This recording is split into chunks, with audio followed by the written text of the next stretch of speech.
तो welcome back friends, बहुत बहुत स्वागत है आपका अपने चैनल हिंदी जीके ट्रिक्स पर। आज के इस वीडियो में हम डिस्कस करने वाले हैं कार्बनिक यौगिकों को। जानेंगे कार्बनिक कंपाउंड्स क्या होते हैं। ये हमारा होने वाला है उत्तराखंड वन दरोगा का वीडियो नंबर 32। यानी पहले के 31 वीडियो केमिस्ट्री के और फिजिक्स के 20 वीडियो हम ऑलरेडी अपलोड कर चुके हैं। ये सारे के सारे वीडियो यानी फिजिक्स, केमिस्ट्री, बायो, एमसीक्यूज़ वगैरह सारे के सारे आपको एक ही प्लेलिस्ट में मिलने वाले हैं, जिसका लिंक आपको मिलेगा नीचे डिस्क्रिप्शन बॉक्स में। तो चलिए करते हैं आज का वीडियो शुरू। बात करते हैं कार्बनिक यौगिक क्या होते हैं। सजीवों से प्राप्त होने वाले यौगिक कार्बनिक यौगिक कहलाते हैं, जैसे यूरिया, ग्लूकोज। तो शुरुआती जो अवधारणा थी वो क्या थी कि जो सजीवों से प्राप्त होने वाले यौगिक होते हैं उन्हीं को कार्बनिक यौगिक कहते हैं। इसके लिए वर्जिलियस ने क्या था, एक जैव शक्ति सिद्धांत दिया था। क्योंकि जो कार्बनिक शब्द है इसका यूज ही सबसे पहले किसने किया, वर्जिलियस ने किया। तो वर्जिलियस ने दिया था जैव शक्ति सिद्धांत। अब ये क्या था, वर्जिलियस के अनुसार कार्बनिक यौगिकों का निर्माण केवल और केवल सजीवों से ही हो सकता है, क्योंकि सजीवों में जैव शक्ति होती है। अतः कार्बनिक यौगिक को किसी निर्जीव से नहीं बनाया जा सकता है। तो ये किसने कहा था, वर्जिलियस ने। वर्जिलियस ने कहा था कि जो कार्बनिक यौगिक होते हैं इनको सिर्फ और सिर्फ हम सजीवों से प्राप्त कर सकते हैं, निर्जीवों से इसको नहीं बनाया जा सकता। और इसी का नाम था वर्जिलियस का जैव शक्ति सिद्धांत। तो एग्जाम में पूछा जाएगा जैव शक्ति सिद्धांत किसने दिया, वर्जिलियस ने दिया। बात करते हैं वॉलर की खोज। अब वॉलर ने क्या खोज की थी जिससे क्या हुआ, जैव शक्ति सिद्धांत का अंत हो गया।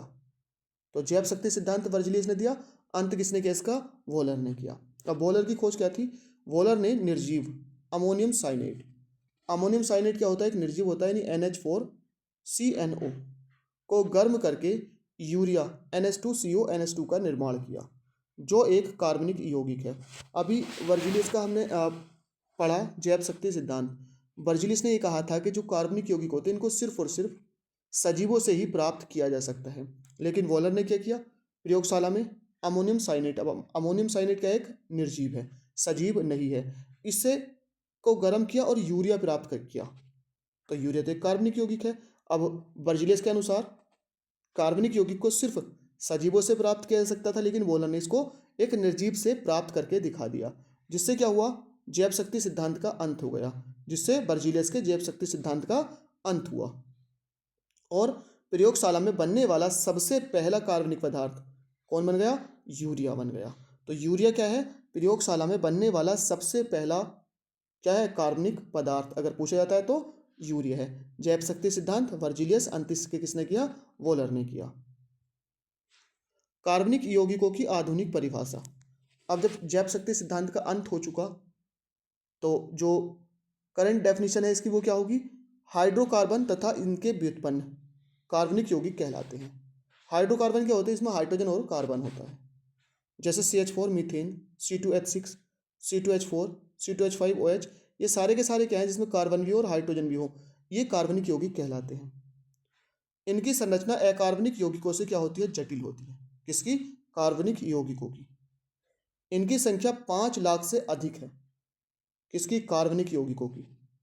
यानी ज्ञात यौगिकों का 90% सिर्फ क्या है, कार्बनिक यौगिक है। इसलिए कार्बन को क्या कहा जाता है, सार्वभौमिक तत्व कहा जाता है, क्योंकि इसके यौगिक बहुत सारे हैं। कार्बन की उपस्थिति के कारण क्या होता है, ज्वलनशील होते हैं। ये जितने भी कार्बनिक यौगिक होते हैं सारे के सारे क्या होते हैं, ज्वलनशील होते हैं। किसकी वजह से, कार्बन की वजह से।